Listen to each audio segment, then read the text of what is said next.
Chapter 8. The Baker Street Irregulars. "What now?" I asked. "Toby has lost his character for infallibility." "He acted according to his lights," said Holmes, lifting him down from the barrel and walking him out of the timber yard. "If you consider how much creosote is carted about London in one day, it is no great wonder that our trails should have been crossed. It is much used now, especially for the seasoning of wood. Poor Toby is not to blame. We must get on the main scent again, I suppose." "Yes, and fortunately we have no distance to go." Evidently what puzzled the dog at the corner of Knight's Place was that there were two different trails running in opposite directions. We took the wrong one. It only remains to follow the other. There was no difficulty about this. On leading Toby to the place where he had committed his fault, he cast about in a wide circle and finally dashed off in a fresh direction. "We must take care that he doesn't now bring us to the place where the creosote barrel came from," I observed. "I had thought of that, but you notice that he keeps on the pavement, whereas the barrel passed down the roadway. No, we are on the true scent now." It tended down towards the riverside, running through Belmont Place and Princes Street. At the end of Broad Street it ran right down to the water's edge, where there was a small wooden wharf. Toby led us to the very edge of this, and there stood whining, looking out on the dark current beyond. "We are out of luck," said Holmes. "They have taken to a boat here." Several small punts and skiffs were lying about in the water and on the edge of the wharf. We took Toby round to each in turn, but though he sniffed earnestly, he made no sign. Close to the rude landing stage was a small brick house with a wooden placard slung out through the second window. "Mordecai Smith" was printed across it in large letters, and underneath, "Boats to hire by the hour or day." A second inscription above the door informed us that a steam launch was kept, a statement which was confirmed by a great pile of coke upon the jetty. Sherlock Holmes looked slowly round, and his face assumed an ominous expression. "This looks bad," said he. "These fellows are sharper than I expected. They seem to have covered their tracks.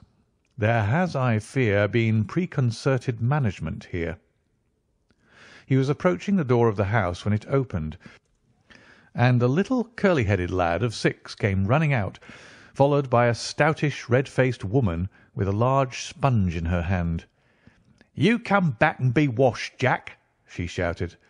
"Come back, you young imp, for if your father comes home and finds you like that, he'll let us hear of it." "Dear little chap," said Holmes strategically. "What a rosy-cheeked young rascal. Now, Jack, is there anything you would like?" The youth pondered for a moment. "I'd like a shilling," said he. "Nothing you would like better?" "I'd like 2 shilling better," the prodigy answered after some thought. "Here you are, then. Catch. A fine child, Mrs. Smith." "Lord bless you, sir, he is that, and forward. He gets a'most too much for me to manage, especially when my man is away days at a time." "Away, is he?" said Holmes in a disappointed voice. "I am sorry for that, for I wanted to speak to Mr. Smith." "He's been away since yesterday morning, sir, and truth to tell, I'm beginning to feel frightened about him. But if it was about a boat, sir, maybe I could serve as well." "I wanted to hire the steam launch." "Why, bless you, sir, it is in the steam launch that he's gone. That's what puzzles me, for I know there ain't more coals in her than would take her to about Woolwich and back. If he'd been away in the barge, I'd have thought nothing, for many a time a job has taken him as far as Gravesend, and then if there was much doing there he might have stayed over. But what good is a steam launch without coals?" "He might have bought some at a wharf down the river." "He might, sir, but it weren't his way. Many a time I've heard him call out the prices they charge for a few odd bags. Besides, I don't like that wooden-legged man with his ugly face and outlandish talk. What did he want always knocking about here for?" "A wooden-legged man?" said Holmes with bland surprise. "Yes, sir, A brown monkey-faced chap. It's called more than once for my old man. It was him that roused him up yesternight. And what's more, my man knew he was coming, for he had steam up in the launch. I tell you straight, sir, I don't feel easy in my mind about it." "But, my dear Mrs. Smith," said Holmes, shrugging his shoulders, "you are frightening yourself about nothing. How could you possibly tell that it was the wooden-legged man who came in the night? I don't quite understand how you can be so sure." "His voice, sir. I know his voice, which is kind of thick and foggy. He tapped at the winder, about 3 it would be. 'Show a leg, matey,' says he. 'Time to turn out guard.' My old man woke up, Jim, that's my eldest, and away they went without so much as a word to me. I could hear the wooden leg clacking on the stones." "And was this wooden-legged man alone?" "Couldn't say. I'm not sure, sir. I didn't hear no one else." "I am sorry, Mrs. Smith, for I wanted a steam launch, and I have heard good reports of the— let me see. What is her name?" "The Aurora, sir." "Ah, she's not that old green launch with a yellow line, very broad in the beam." "No, indeed. She's as trim a little thing as any on the river. She's been fresh painted, black with 2 red streaks." "Thanks. I hope you will hear soon from Mr. Smith. I am going down the river, and if I should see anything of the Aurora, I shall let him know that you are uneasy. A black funnel, you say?" "No, sir. Black with a white band." "Ah, of course. It was the sides which were black. Good morning, Mrs. Smith. There is a boatman here with a wherry, Watson. We shall take it and cross the river." "The main thing with people of that sort," said Holmes, as we sat in the sheets of the wherry, "is never to let them think that their information can be of the slightest importance to you. If you do, they will instantly shut up like an oyster. If you listen to them under protest, as it were, you are very likely to get what you want." "Our course now seems pretty clear," said I. "What would you do, then?" "I would engage a launch and go down the river on the track of the Aurora." "My dear fellow, it would be a colossal task. She may have touched at any wharf on either side of the stream between here and Greenwich. Below the bridge there is a perfect labyrinth of landing places for miles. It would take you days and days to exhaust them, if you set about it alone." "Employ the police, then?" "No, I shall probably call Athelney Jones in at the last moment. He is not a bad fellow, and I should not like to do anything which would injure him professionally. But I have a fancy for working it out myself, now that we have gone so far." "Could we advertise, then, asking for information from wharfingers?" "Worse and worse. Our men would know that the chase was hot at their heels, and they would be off out of the country. As it is, they are likely enough to leave, but as long as they think they are perfectly safe, they will be in no hurry. Jones's energy will be of use to us there, for his view of the case is sure to push itself into the daily press, and the runaways will think that everyone is off on the wrong scent." "What are we to do, then?" I asked, as we landed near Millbank Penitentiary. "Take this hansom, drive home, have some breakfast, and get an hour's sleep. It is quite on the cards that we may be afoot to-night again. Stop at a telegraph office, cabby. We will keep Toby, for he may be of use to us yet." We pulled up at the Great Peter Street post office, and Holmes dispatched his wire. "Whom do you think that is to?" he asked, as we resumed our journey. "I'm sure I don't know." "You remember the Baker Street division of the detective police force whom I employed in the Jefferson Hope case?" "Well," said I, laughing, "this is just the case where they might be invaluable. If they fail, I have other resources, but I shall try them first. That wire was to my dirty little Lieutenant Wiggins, and I expect that he and his gang will be with us before we have finished our breakfast." It was between 8 and 9 o'clock now, and I was conscious of a strong reaction after the successive excitements of the night. I was limp and weary, befogged in mind and fatigued in body. I had not the professional enthusiasm which carried my companion on, nor could I look at the matter as a mere abstract intellectual problem. As far as the death of Bartholomew Sholto went, I had heard little good of him, and could feel no intense antipathy to his murderers. The treasure, however, was a different matter. That, or part of it, belonged rightfully to Miss Morstan. While there was a chance of recovering it, I was ready to devote my life to the one object. True, if I found it, it would probably put her forever beyond my reach. Yet it would be a petty and selfish love which would be influenced by such a thought as that. If Holmes could work to find the criminals, I had a tenfold stronger reason to urge me on to find the treasure. A bath at Baker Street and a complete change freshened me up wonderfully. When I came down to our room, I found the breakfast laid and Holmes pouring out the coffee. "Here it is," said he, laughing and pointing to an open newspaper. "The energetic Jones and the ubiquitous reporter have fixed it up between them. But you've had enough of the case. Better have your ham and eggs first." I took the paper from him and read the short notice, which was headed "Mysterious Business at Upper Norwood."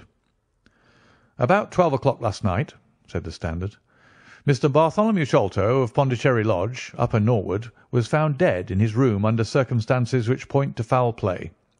As far as we can learn, no actual traces of violence were found upon Mr. Sholto's person, but a valuable collection of Indian gems, which the deceased gentleman had inherited from his father, has been carried off.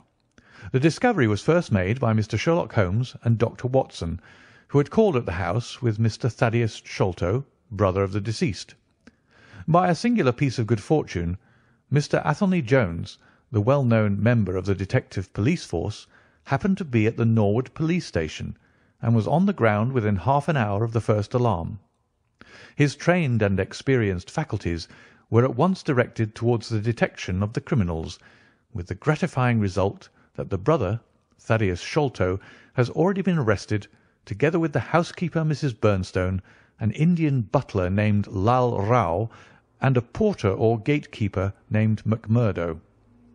It is quite certain that the thief or thieves were well acquainted with the house, for Mr. Jones's well-known technical knowledge and his powers of minute observation have enabled him to prove conclusively that the miscreants could not have entered by the door or by the window, but must have made their way across the roof of the building, and so through a trap-door into a room which communicated with that in which the body was found. This fact, which has been very clearly made out, proves conclusively that it was no mere haphazard burglary. The prompt and energetic action of the officers of the law shows the great advantage of the presence on such occasions of a single, vigorous, and masterful mind.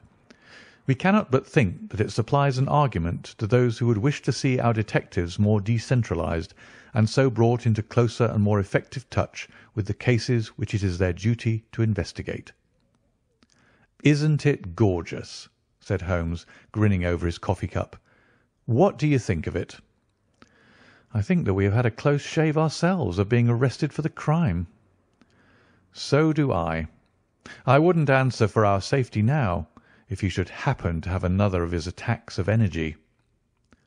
At this moment there was a loud ring at the bell, and I could hear Mrs. Hudson, our landlady, raising her voice in a wail of expostulation and dismay. "By heavens, Holmes," I said, half rising, "I believe that they are really after us." "No, it's not quite so bad as that. It is the unofficial force, the Baker Street Irregulars." As he spoke, there came a swift pattering of naked feet upon the stairs, a clatter of high voices, and in rushed a dozen dirty and ragged little street Arabs. There was some show of discipline among them, despite their tumultuous entry, for they instantly drew up in line and stood facing us with expectant faces. One of their number, taller and older than the others, stood forward with an air of lounging superiority, which was very funny in such a disreputable little scarecrow. "Got your message, sir," said he, "and brought 'em on sharp. 3 bob and a tanner for tickets." "Here you are," said Holmes, producing some silver. "In future they can report to you, Wiggins, and you to me. I cannot have the house invaded in this way. However, It is just as well that you should all hear the instructions.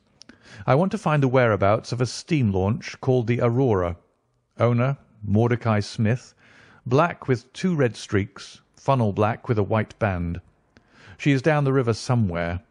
I want one boy to be at Mordecai Smith's landing stage opposite Millbank to say if the boat comes back. You must divide it out among yourselves, and do both banks thoroughly. Let me know the moment you have news.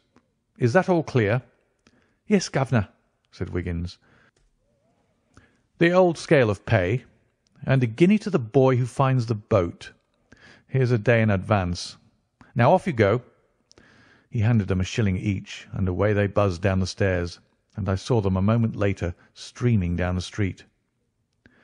"If the launch is above water they will find her," said Holmes, as he rose from the table and lit his pipe.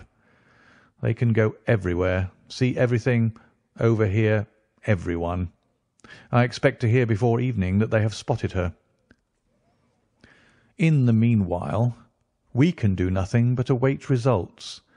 We cannot pick up the broken trail until we find either the Aurora or Mr. Mordecai Smith. Toby could eat these scraps, I dare say. Are you going to bed, Holmes?" "No, I am not tired. I have a curious constitution. I never remember feeling tired by work, though idleness exhausts me completely. I am going to smoke and to think over this queer business to which my fair client has introduced us. If ever man had an easy task, this of ours ought to be. Wooden-legged men are not so common, but the other man must, I should think, be absolutely unique. That other man again. I have no wish to make a mystery of him, to you anyway, but you must have formed your own opinion. Now do consider the data.